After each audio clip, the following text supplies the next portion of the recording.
অনেকদিন পর বাড়িতে যাচ্ছি, প্রায় 6 মাস পরে। এতদিন পড়ালেখার জন্য বাড়িতে আসতে পারিনি, তাই 1 মাসের ছুটি নিয়ে বাড়িতে যাচ্ছি। বাস কাউন্টারে বসে আছি, বাস এখনো আসেনি। আরো 5 মিনিট দেরি আছে।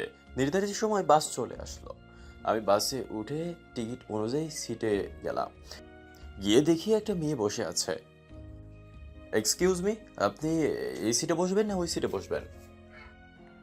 কেন? ওই সিটটা আমি ভাড়া করেছি আর আপনি বসে আছেন তাই। ও আচ্ছা, আমি এই সিটে বসবো। আমার প্রাকৃতিক দেখতে ভালো লাগে। আমি আর কিছু না বলে সিটে বসে পড়লাম। ব্যাগ থেকে হেডফোন বের করে গান শুনছি, কখন যে ঘুমিয়ে গিয়েছি নিজেও জানি না। এবার আপনাদের আমার পরিচয়টা দিই।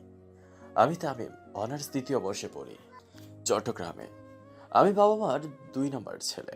আমার বড় ভাই আছে, সে পড়ে অনার্স ফাইনাল ইয়ারে। বাসের মধ্যে আমি ঘুমিয়েছিলাম। হঠাৎ একটা জোরে ঝাঁকুনি খাওয়ার কারণে আমি পাশে থাকা উর্মিটার গায়ে পড়ে গেলাম। সরি, আসলে আমি ইচ্ছে করে আপনার গায়ে পড়িনি, একটা ঝাঁকুনির কারণে পড়ে যাই। আমি বুঝতে পারছি, সমস্যা নেই। বাহ, রমিটা তো ভালো। অন্য কোনো রমি হলে এতক্ষণ কেলেঙ্কারি হয়ে যেত। একটা কথা বলি? জি বলেন। না মানে, আপনার নামটা কি জানতে পারি? কেন? আসলে আমিও জার্নি করছি, আপনিও জার্নি করছেন। আমরা এই দুইজনের মধ্যে কেউ কোনো কথা বলছি না। এতে আপনার না হোক আমার বোরিং লাগছে। যদি কথা বলতাম তাহলে জার্নিটাও আনন্দদায়ক হতো। ঠিক বলেছেন। আমি রুমি, রুমি ইসলাম। আর আপনি? জি, আমি তামিম। আপনি কিসে পড়েন? এই তো অনার্স 2য় বর্ষে। আপনি? জি, আমি অনার্স 2য় বর্ষে পড়ি। এভাবে অনেক গল্প করলাম। বাস নির্দিষ্ট স্থানে পৌঁছে গিয়েছে। ও হ্যাঁ, আমি আর রুমি একই শহরে বাস করি। বাস থেকে নেমে দেখলাম ভাইয়া দাঁড়িয়ে আছে। আমি অবাক হলাম। আমি বাসায় আসবো আমি তো কাউকে জানাই নাই, তাহলে ভাইয়া জানলো কি করে? আমি রবির কাছ থেকে বিদায় নিয়ে তাকিয়ে দেখি ভাইয়া নেই, উধাও। অদ্ভুত, এইমাত্র দেখলাম ভাইয়াকে, আর এখন দেখছি উধাও। হয়তো আমি ভুল দেখেছি। তাই আর কিছু না ভেবে বাসায় এসে কলিং বেল বাজালাম। কিছুক্ষণ পর আম্মু এসে দরজা খুলে দিয়ে দেখে আমি দাঁড়িয়ে আছি। আমি আম্মুকে জড়িয়ে ধরলাম। কেমন আছো আম্মু? ভালো আছি বাবা, তুই কেমন আছিস? আর আসার সময় বলে আসবি না? ভালো। সারপ্রাইজ আম্মু। এবার সরো, ভেতরে যাই। আমি ভেতরে এসে ফ্রেশ হয়ে খাবার টেবিলে গেলাম। আম্মুকে বললাম, আম্মু, বাবা ভাইয়া কই? তোর আব্বু অফিসে আর তোর ভাইয়া ভার্সিটি গেছে। ও, আপনাদের বলতে ভুলে গিয়েছি, আমার ভাইয়া রাজনীতি করে তাই। তারপর খাবার খেয়ে রুমে এসে ঘুমিয়ে পড়লাম। একবারে ঘুম থেকে রাত্রে উঠলাম। উঠে আব্বুর সাথে দেখা করে ভাইয়া রুমে গেলাম। ভাইয়া আসবো? আরে আয়, বস। তা কেমন আছিস? ভালো, তুই কেমন আছিস? আসলে আমি আর ভাইয়া একে অপরকে তুই তুই করে বলি। ভালো। তা তোর পড়ালেখার কি খবর? তুই একটু বস, আমি ওয়াশরুম থেকে আসি। তারপর ভাইয়া উঠে চলে গেল। আমি একা একা বসে আছি। কিছুক্ষণ পর ভাইয়ার ফোনটা বাজলো। পরপর কল 4বার বাজার পরে আমি ফোনটা পিক করলাম। ফোন পিক করতে একটা রুমি কণ্ঠে বলে উঠলো, ওই তোমার ফোন পিক করতে এত দেরি হয় কেন? আমাকে না বাস স্টপ থেকে নিয়ে আসার কথা ছিল? দেখুন, ভাইয়া ওয়াশরুমে গিয়েছে। আপনি অনেকবার ফোন দিচ্ছিলেন তাই আমি পিক করলাম। বলার সাথে সাথে কলটা টুট টুট টুট টুট করে কেটে গেল। কিছুক্ষণ পর ভাইয়া রুমে আসলো। রুমিটাকে? কোন রুমি? যার সাথে লুদুপুদু খেলতে চাস। কী সব আজে বাজে কথা বলছিস? বাজে কথা না। এটা বলে আমি ভাইয়ার হাতে ভাইয়ার ফোনটা দিলাম, যার নাম্বারটা মাই লাইফ নামে সেভ করা। ভাইয়ার নামটা দেখে থতমত খেয়ে বলল, এটা রং নাম্বার। ভাই তুই আমাকে রং নাম্বার সম্পর্কে শেখাতে এসেছিস? এই যা তো, এইসব ফালতু বেজাল ভাল লাগে না। ঠিক আছে, তাহলে আমি আব্বুর কাছে যাচ্ছি। এই কথা বলে আমি উঠে যখন হাঁটা শুরু করলাম, তখন ভাইয়া হাতটা ধরলো আর বলল, আরে আরে, কই যাস? আব্বুকে বলার কী দরকার? তাহলে বল, রুমিটা কে আর কতদিন হলো? বড় ভাইয়ের সম্পর্কে এসব জানতে তোর লজ্জা করে না? দেখ ভাই, ভালোই ভালোই সব বল, আর না হয় এমন একটা বাস দিব না যাতে জীবনেও ওর সাথে যোগাযোগ করতে পারবি না। আচ্ছা বলছি, ওর নাম রুমি, আমাদের ভার্সিটিতে 2য় বর্ষে পড়ে, 6 মাসের রিলেশনশিপ। রুমি নামটা শুনে একটু অবাক হলাম। বাসে আমার পাশে বসে সেই মেয়েটা না তো? যদি সে হয় তাহলে আমার ভাবি হিসাবে পারফেক্ট। কিরে, কি ভাবছিস? না, তেমন কিছু না। আমি তাহলে কাল তোর সাথে তোর ভার্সিটিতে যাব। কেন? তোর গফের সাথে পরিচিত করে দিবি, আর দেখবো তোর পছন্দ কেমন।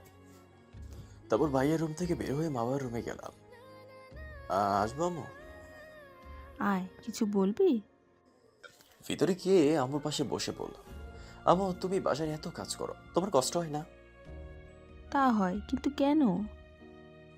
তোমার কষ্ট কমানোর জন্য একটা পার্টনার আনি। তুই কি কাজের বুয়ার কথা বলছিস?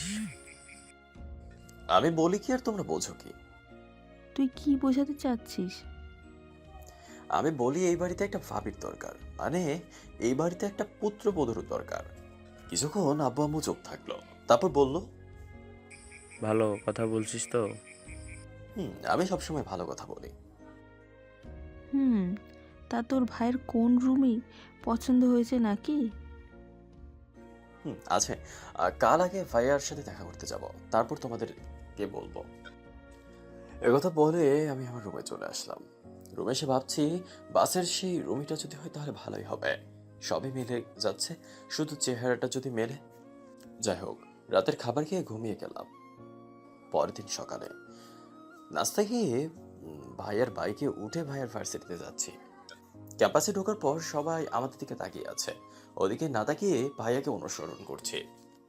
ভাইয়ার সাথে কিছুক্ষণ হাঁটার পর ভাইয়া একটা রুমি গ্রুপে গিয়ে রুমি বলল, এদিকে তাকাতে তো আমি বেজায় খুশি, কারণ এই রুমির সাথেই কালকে বাসে গল্প করতে করতে আসছি। আরে তুমি এখানে? আবারও তো একই কথা, তুমি এখানে। একসাথে পড়ি তাই তুমি করে বলি। ভাইয়া আমাদের এরূপ কথা শুনে তো পুরাই অবাক। ওয়েট ওয়েট, তোমরা একে অপরকে চিনো? আরে ওর সাথেই তো কাল চট্টগ্রাম থেকে আসছি।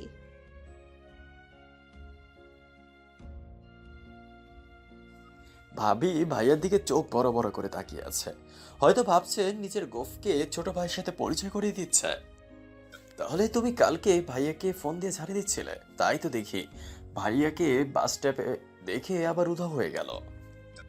খেয়াল করে দেখলাম দুজনে লজ্জায় মাথা নিচু করে আছে। তারপর আমরা তিনজনে সারা দিন ঘুরলাম। রাতে আব্বু আম্মুর কাছে গেলাম। আব্বু আম্মু, আমি রুমিকে দেখেছি, খুব ভালো ভাবে হিসেবে মানাবেও, তোমাদেরও খুব ভালো লাগবে। রুমি 5 ওয়াক্ত নামাজ পড়ে, কোরআন পড়ে, পর্দা করে। তাহলে ঠিক আছে, আমরা আগামী 2 দিন পর রুমিকে দেখতে যাব সবাই। এই 2 দিন বন্ধুদের সাথে আড্ডা দিয়ে কাটিয়ে দিলাম। যেদিন রুমিকে দেখতে যাব তার আগের দিন রাত্রে ভাইয়া ডাকলো তার রুমে। ভাইয়া আমাকে কেন ডেকেছিস? আমাকে একটা হেল্প করতে পারবি? কি সাহায্য ভাইয়া? রুমিকে নাকি কাল ছেলেপক্ষ দেখতে আসবে, তুই একটু আব্বু আমাকে বল না রুমির ব্যাপারে। আচ্ছা, যাচ্ছি। তারপর ভাইয়ের রুম থেকে বের হয়ে ছাদে গিয়ে হাসতে হাসতে পেট ব্যথা করে ফেললাম। ও, এইসব ব্যাপারে ভাইয়া ও ভাবিকে কাউকে বলে তাদের সারপ্রাইজ দিব বলে। তারপর ছাদ থেকে নেমে সিরিয়াস মোড়ে গিয়ে বললাম, ভাইয়া তোর ছোট দুঃখের খবর আছে। আমার কথা শুনে দেখলাম ভাইয়ের মুখে আমাবস্যা নেমে এসেছে। এটা দেখে আমার ভীষণ হাসি পেল। তাও নিজের হাসিটাকে কন্ট্রোল করে ভাইয়ার পাশে গিয়ে বসলাম। কি হয়েছে ভাই? আমি গিয়ে আব্বু আম্মুকে বলেছি। আব্বু বলল কালকে নাকি তোকে নিয়ে আব্বুর বন্ধুর রুমিকে দেখতে যাবে। এখন কি হবে?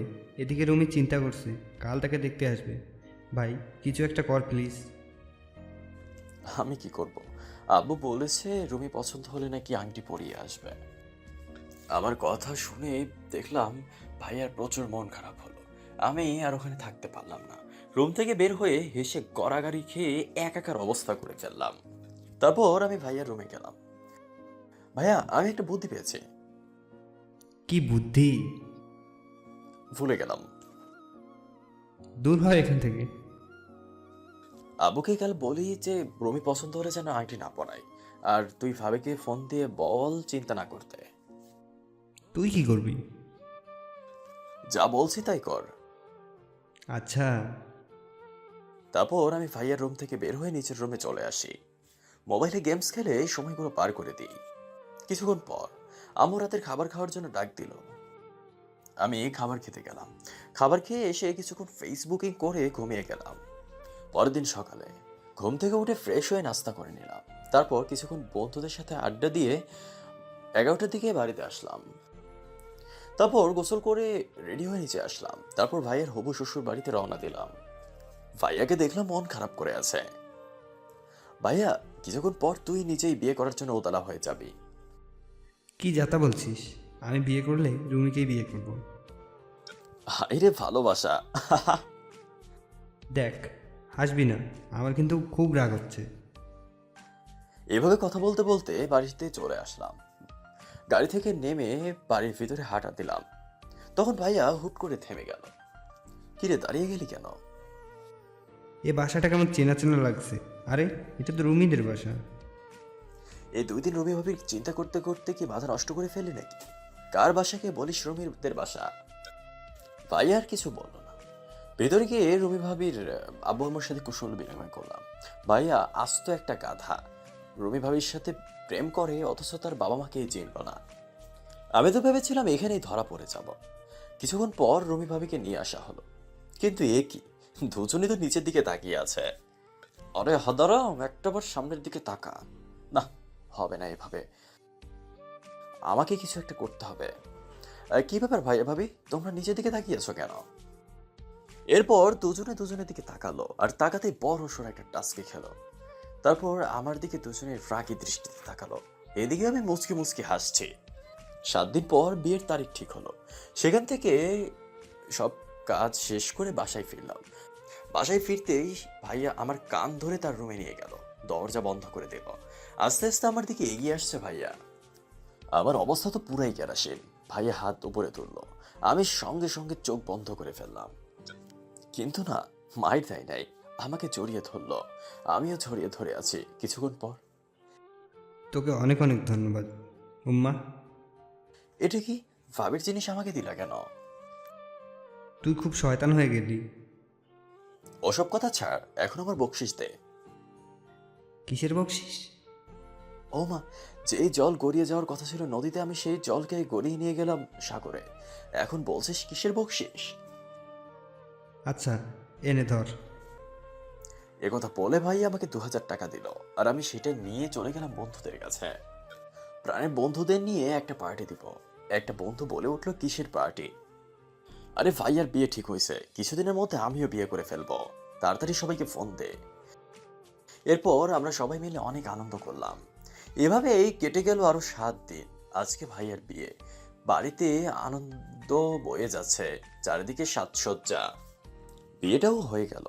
একদিন আমাদের সবাইকে ভাইয়ার শ্বশুর বাড়িতে যেতে বলেছে, তাই আমরাও গেলাম। দুপুরে খাবার খাওয়ার সময়, কি দেবচ্ছি, মাংস নেও না কেন? তোমার না মাংস পছন্দ? ভাবি, যখন চারপাশে মাংস থাকে না তখন খাইতে ইচ্ছা করে না। আর এগুলো রেখে দাও, আমি তো আছি 1 সপ্তাহ। তোর কি আর কোনো কাজ নাই? সারাদিন শুধু খাই খাই। ও মা, তোর হিংসা হচ্ছে? তোর শ্বশুর বাড়ির খাবার খাচ্ছি বলে? এটাই কপালে ছিল আমার। যা, খাবো না। আহা দেবচ্ছি, তুমি খাও, রাগ করো না। আর তুমি ওর সাথে এমনভাবে কথা বলছো কেন? ওর যত ইচ্ছে খাক। দেখছিস, তোর সাথে জন্ম হওয়ার পর থেকে আছি, এত ভালোবাসা পাই নাই। আর ভাবির সাথে পরিচয় 1 সপ্তাহ, আহা কত ভালোবাসা। আব্বুর ধমক শুনে আবার খাওয়া শুরু করলাম। খাবার খাওয়া শেষে ভাবিকে বললাম একটা ঘুম দেব, তাই একটা রুম দেখিয়ে দিতে। ভাবি একটা রুম দেখিয়ে দিল। আমি রুমে গিয়ে দিলাম এক ঘুম। হঠাৎ বুকের উপর ভারী কিছুর অনুভব করলাম, তাই ঘুমটা ভেঙে গেল। আমি চোখটা খুলতে আমার চোখ সানা বড়া হয়ে গেল। মেঘা, চিৎকার দিয়ে বললাম। আমার চিৎকার শুনে সবাই রুমে চলে আসলো। কি হয়েছে তামিম, তুমি এভাবে চিৎকার করে উঠলে কেন? কিরে, চুপ করে আছিস কেন? তেমন কিছু না ভাইয়া। আপু আমি ওনাকে একটু ভয় দেখিয়েছিলাম আর কি। তারপর সবাই চলে গেল। রুমি যাওয়ার আগে একটা চোখ মারলো, আর আমি তো বোকার মতো বসে আছি। ভাবির একটা বোন আছে সেটা জানতাম, কিন্তু রুমি যে ভাবির বোন এটা তো জানতাম না। আপনারা ভাবছেন মেঘার সাথে আমার কি সম্পর্ক? তাহলে চলুন 8 মাস আগে ভার্সিটিতে আজ নবীন বরণ অনুষ্ঠান। সব দায়িত্ব নিয়েছে বড় ভাইরা। আমি গান করতে পছন্দ করি, তাই আমি বললাম গান করব। যথারীতি আমার নাম ডাকা হলো। আমি আমার বন্ধু রিশাদের গিটার নিয়ে মঞ্চে উঠে সবাইকে সালাম দিয়ে গান শুরু করলাম। তোর ওই 2 হাতের আলতো ছোঁয়াতে মন যে চাই প্রেমের উষ্ণ ধোয়াতে, এসেছি তোর মনেরই দেশে, আমি এক মোসাফির বেনারে, তাই একটু হেসে ভালোবেসে। গান গাওয়া শেষে সবাই করতালি দিচ্ছে, নিজের মনে খুব আনন্দ হচ্ছে। যাক, আমার বেসুরে গান সবার ভালো লেগেছে। অনুষ্ঠান শেষে আমি মেসেজ যাচ্ছি, তখনই একটা রোমানি কণ্ঠে, এই যে ভাইয়া দাঁড়ান। আমি ভাবছিলাম হয়তো অন্য কাউকে রাখছে, তাই আমি সামনের দিকে এগিয়ে যাচ্ছি। তখনই একটা রুমি আমার সামনে এসে দাঁড়ালো। আপনাকে সেই কখন থেকে ডাকছে আর আপনি চুপ করে চলে যাচ্ছেন? আসলে সরি, আমি ভাবছিলাম আপনি অন্য কাউকে ডাকছিলেন। ও তাহলে কাকে ডাকছিলেন? ওহে, আপনি কিন্তু অনেক সুন্দর গান গাইতে পারেন। ধন্যবাদ আপনাকে। আপনার নাম তামিম, 2য় বর্ষের ছাত্র, তাই তো? হুম, তবে আপনি জানেন কি করে? মঞ্চে যাওয়ার সময় আপনার নাম কোন বর্ষে পড়েন এটা বলে ডাকলো। ও, তাহলে আমি আসি। কি বোকা আমি। তারপর সেখান থেকে চলে আসছিলাম, তখনই আমার পরিচয় জানতে চাইবেন না? ও, বলেন।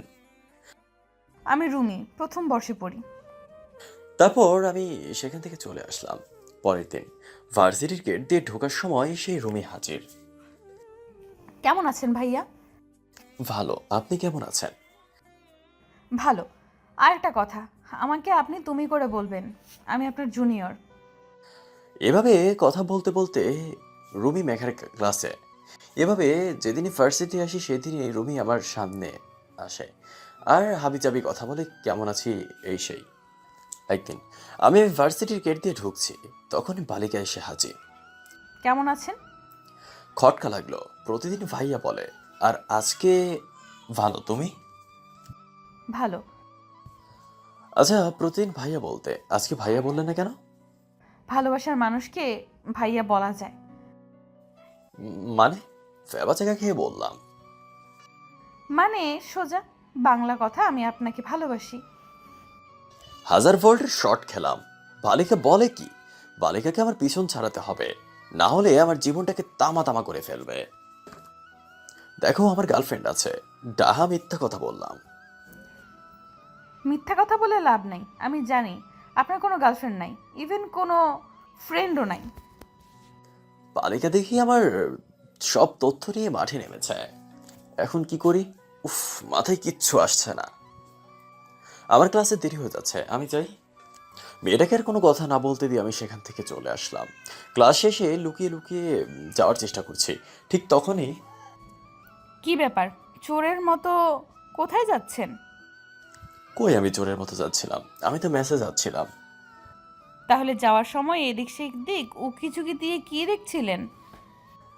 ও, এটা বলে আমি সেখান থেকে চলে যাচ্ছিলাম। রুমি পিছন থেকে জোরে জোরে বলছিল, আরে দাঁড়ান দাঁড়ান, আমার প্রশ্নের উত্তর দিয়ে যান। আমি সেখানে 1 মিনিটও না দাঁড়িয়ে মেসে চলে আসলাম। রাত্রে ক্রিং ক্রিং ক্রিং, ফোনটা হাতে নিয়ে দেখি অচেনা নাম্বার। হ্যালো। কেমন আছেন? ভালো, তবে আপনি কে বলছেন? আপনার জানু বলছি। জান? জানু? জানু? আমার কোনো জানু নেই। সরি, আপনি মনে হয় রং নাম্বারে ফোন দিয়েছেন। জি না, আমি ঠিক নাম্বারেই ফোন দিয়েছি। আমাকে চেনেন? তাহলে বলেন তো আমি কে? বালিকা আমার জন্ম থেকে শুরু করে সব বায়োডাটা বলে দিয়েছে। আমি আর অবাক না হয়ে পারলাম না। আমি সাথে সাথে বালিকাকে জিজ্ঞাসা করলাম, এই আপনি কে, আর আপনি আমার বিষয়ে এত কিছু জানলেন কি করে? আমি আপনার জানু। আরে আপনার নামটা কি সেটা তো বলেন। নাম বললে চাকরি থাকবে না। কি আজব, আপনি আমার সাথে কথা বলার জন্য চাকরি নিয়েছেন? আরে তা না, নাম বললে আপনি আর কথা বলবেন না, তাই নাম বলছি না। এমনিতেও আমি আপনার সাথে কথা বলবো না। এই কথা বলে আমি কলটা কেটে দিলাম আর নাম্বারটাকে ব্লক লিস্টে পাঠিয়ে দিলাম। এইভাবে যাচ্ছিল আমার দিনকাল। ভার্সিটিতে সেই রুমি জ্বালাতন করে, আর রাত্রে সেই অচেনা রুমি। বুঝি না অপরিচিত রুমিটি এত নাম্বার পায় কোথায়। 10টার মতো নাম্বার ব্লক করেছি, তাও এখনো রুমির জ্বালাতন যায় নাই। আচ্ছা, এটা রুমি না তো? কথাগুলো ক্যাম্পাসে বসে বসে ভাবছিলাম, তখনই মেঘার আগমন। এইখানে একা বসে বসে কি ভাবছেন? আমাকে বলতেন, তাহলে একসাথে বসে কথা বলতাম। আচ্ছা, তুমি এত নাম্বার কই পাও? মানে? এই যে আমি তোমার 10টি নাম্বার ব্লক করেছি, তারপরে প্রতিদিন কল দাও। এত নাম্বার কই পাও? আপনাকে কে বলেছে যে আমি আপনাকে কল দিই? আমি জানি তুমি প্রতিদিন কল দাও, এমন করো কেন? কারণ আমি আপনাকে ভালোবাসি। ধুর, এসব ভালো লাগে না। আমার অধিকার আমি আদায় করব। দেখো, আমি প্রেম ভালোবাসা বিশ্বাস করি না। তাহলে চলেন আমরা বিয়ে করি। তুমি কি পাগল? হ্যাঁ, আমি আপনার প্রেমে পাগল। ধুর। আমিও সেখান থেকে চলে আসলাম। আমারও ইচ্ছা হয় ভালোবাসতে, কিন্তু ভয় হয় যদি হারিয়ে ফেলি, তাই কাউকে ভালোবাসতে ভালো লাগে না। এভাবে কেটে গেল 8 মাস। এই 8 মাসে রুমি আমাকে কতবার যে ভালোবাসি কথাটা বলেছে তার হিসাব নেই। আমি নিশ্চিত আমার বদলে যদি অন্য কাউকে বলতো তাহলে এতদিন তাদের রিলেশন হয়ে যেত, কিন্তু আমি ভয়ে আগাতে পারি না। আমি যাকে ভালোবাসবো সারা জীবনের জন্য ভালোবাসবো। দরজা খোলার শব্দে অতীত থেকে বাস্তবে ফিরে আসলাম। তাকিয়ে দেখি মেঘা অনেক পরিবর্তন হয়ে গিয়েছে এই কয়দিনে। চোখের নিচে কালো দাগ পড়ে গিয়েছে, অনেক চিকন হয়ে গিয়েছে। এতদিন হয়তো ঠিকমতো খাওয়া দাওয়া করেনি। এ কি, রুমি দরজা বন্ধ করছে কেন? এ কি, তুমি দরজা বন্ধ করছো কেন? চুপ, একটা কথাও বলবেন না। এ কথা বলে আমার দিকে এগিয়ে আসছে। আরে আজব তো, আমাকে আর কোনো কথা না বলতে দিয়ে 4 ঠোঁট এক করে দিল। আমি ছাড়ানোর চেষ্টা করছি, কিন্তু পারছি না। বুঝলাম না আমার থেকে মেঘার শরীরে এত শক্তি আসলো কি করে। এভাবে 7-8 মিনিট থাকার পর ছেড়ে দিল। আমি জোরে জোরে নিঃশ্বাস নিচ্ছি। আমাকে কষ্ট দিতে এত ভালো লাগে? এই কয়দিন আপনার ফোন কেন বন্ধ জানেন? আমি কত চিন্তায় ছিলাম। আসলে এই কয়দিন আমি ইচ্ছা করে ফোন বন্ধ করেছি।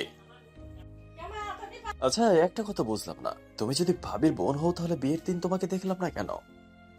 আমি গতকালকে বাড়িতে আসি। এতদিন আমার পরীক্ষা ছিল, জানেন, আপনার চিন্তায় আমার পরীক্ষাও খারাপ হয়েছে। আমাকে নিয়ে তোমাকে চিন্তা করতে কে বলেছে? ভালোবাসি তো তাই। উফ, আমি তোমাকে কতবার বললাম আমি তোমাকে ভালোবাসতে পারবো না। কেন পারবেন না? ভয় হয়, ভীষণ ভয় হয় যদি হারিয়ে ফেলি। আমার ভয় হয় না, তারপরও আমি আপনাকে ভালোবাসি। প্লিজ আমাকে একটু ভালোবাসেন। ঠিক তখনই দরজায় ঠোকা পড়ল। আমি বিছানায় বসে আছি, রুমে গিয়ে দরজা খুলে দিল। দরজা খুলতেই ভাবি রুমের ভিতরে আসলো। রুমের ভিতরে আসতেই দরজা বন্ধ করে দিল। আমি ভাবির কর্মকাণ্ড থেকে অবাক হলাম। ভাবি এসে আমার পাশে বসলো, আর রুমি আমার পাশে দাঁড়িয়ে আছে। আমি মাথা নিচু করে তাকিয়ে আছি। আমি সব কিছু জানি। ভাবির এমন কথায় আমি মাথা উঁচু করলাম। ভাবির দিকে তাকালাম, দেখছি ভাবিও আমার দিকে তাকিয়ে আছে। মেঘার দিকে তাকিয়ে দেখি মাথা নিচু করে আছে। তুমি কিছুই কথা বলছো ভাবি? ভাবি একটা দীর্ঘশ্বাস নিয়ে মেঘাকে কথা বললেন। আমার বোন তোমাকে ভালোবাসে আর তুমি তাকে বাসো না, এটা।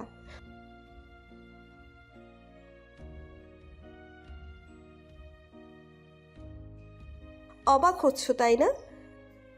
আমি মাথা নাড়িয়ে হ্যাঁ উত্তর দিলাম। রুমি আমাকে সব বলেছে। ভাবি এই কথা বলে চুপ হয়ে গেলেন। আমিও চুপ করে আছি। কিছুক্ষণ পর ভাবি বললেন, ও তোমাকে সেদিন থেকে ভালোবাসে যেদিন তোমার সাথে মেঘার প্রথম কথা হয়, মানে যেদিন তোমাদের নবীন বরণ অনুষ্ঠান ছিল। রুমি আমার বোন হলেও আমি ছিলাম ওর বেস্ট ফ্রেন্ড। ও আমাকে তোমার ব্যাপারে সব বলেছে। তুমি যে তাকে অবহেলা করো এ কথাও আমাকে বলেছে। তুমি যেদিন ওর নাম্বার ব্লক করছো না, তার পরের দিন রুমি আমাকে কান্না করে সব বলছে। পরে আমি তাকে বলি যে তোমাকে সে এক একদিন তার এক এক বান্ধবীর নাম্বার থেকে কল দেয়। সেদিন আমি চিটাগাং যাই তোমাকে দেখার জন্য, কিন্তু তুমি সেদিন আসো নাই। আজ যখন তুমি আমাদের বাসায় আসো, তখনই রুমি আমাকে ডেকে বলে যে তুমি সেই ছেলে। আমি কি বলবো কিছুই বুঝতে পারছি না। একটা রুমি আমাকে যে এত ভালোবাসে, আমার সাথে একটু কথা বলার জন্য এত কিছু করছে, আর আমার থেকে শুধু সে অবহেলাই পেয়েছে। প্লিজ ছোট ভাই, আমার বোনটাকে ফিরিয়ে দিও না। ও তোমাকে সত্যিই অনেক ভালোবাসে, যেটা আমি তোমার ভাইকে কোনো দিন ভালোবাসতে পারবো কিনা জানি না। আমার কোনো উত্তর না পেয়ে ভাবি সেখান থেকে উঠে চলে গেলেন। আমি কি করব কিছুই বুঝছি না। কিন্তু একটা রুমি আমার ভালোবাসা পাওয়ার জন্য এত কিছু করছে, না আর ভয় পেলে চলবে না। ভয় পেলে কিছুই হবে না। সৃষ্টিকর্তা যাই করেন ভালোর জন্যই করেন। তাহলে মেঘাকে ভালোবাসতে ক্ষতি কি? না না, আর কিছুই ভাবতে পারছি না। আর কিছু না ভেবে রুম থেকে বের হয়ে ভাবিকে খুঁজতে লাগলাম, কিন্তু না, কোথাও খুঁজে পাচ্ছি না। খুঁজতে খুঁজতে রান্নার রুমে এসে পেলাম। এদিক সেদিক তাকিয়ে দেখলাম কেউ নেই। তাহলে এখন কথাটা বলাই যায়। ভাবি, কি? আমি রাজি। কি রাজি? মেঘাকে আর ফিরিয়ে দিব না, তবে একটা শর্ত আছে। কি শর্ত? তুমি কিন্তু বাবা মাকে রাজি করবে। সবাই রাজি, শুধু তুমি ছাড়া। এখন তুমিও রাজি।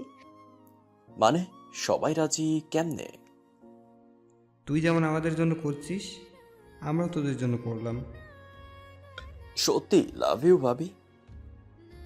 এত খুশি হয়ে লাভ নেই, আগে তোমাদের পড়ালেখা শেষ হোক, তারপর বিয়ে। ভাবি রুমি কোথায়? মনে হয় ঘরে আছে। আমি আর কিছু না বলে সবকটা রুম দেখতে লাগলাম, কিন্তু কোথাও রুমিকে পাচ্ছি না। তাই আবার ভাবির কাছে গেলাম। মেঘাকে তো কোথাও পাচ্ছি না। মনে হয় ছাদে আছে। যখন ওর মন খারাপ থাকে তখনও ছাদে চাই। আমি আর কিছু না ভেবে ছাদে এক দৌড় দিলাম। ছাদে গিয়ে দেখি রুমি ছাদের এক কোণে দাঁড়িয়ে আনমনে আকাশ দেখছে। আমি গিয়ে মেঘের পাশে দাঁড়ালাম। হ্যাঁ, আমিও কি? ভালোবাসি। রুমি কিছু বলল না, চুপ করে আছে। আমি বুঝলাম আমার উপর অভিমান করে আছে। কিভাবে অভিমান ভাঙাবো কিছুই বুঝছি না। আমি রুমির কাছ থেকে একটু দূরে গেলাম, গিয়ে দু হাত দুদিকে প্রসারিত করে I love you Rumi, I love you চোখ বন্ধ করে চিৎকার দিয়ে বললাম কথাটা। তখন অনুভব করলাম কেউ একজন আমাকে খামচি দিয়ে জড়িয়ে ধরলো। সে আর কেউ না, সে মেঘা। আমার বুকে মুখ লুকিয়ে কান্না করছে। করুক কান্না, এটা হয়তো ওর জীবনের শেষ কান্না। সমাপ্ত।